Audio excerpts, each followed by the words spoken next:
Hindi lang po basta tag-ulan, kundi La Niña ang kailangang paghandaan ng mga lokal na pamahalaan at kabilang sa inaayos na mga daluyan ng tubig para iwas baha. Nakatutok si Marie Zumali.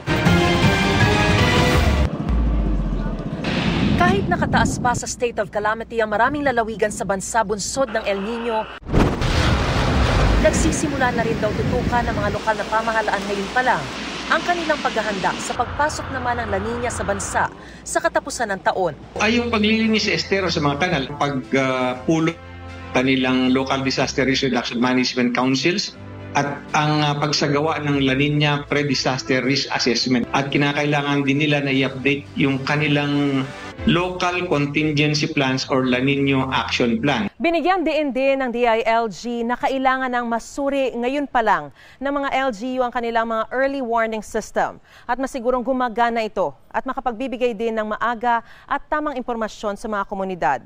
Pero pakiusap din ang pamahalaan sa mga residente na makinig sa balita at sumunod sa gabay ng kinauukulan para maiwasan ng matinding sakuna.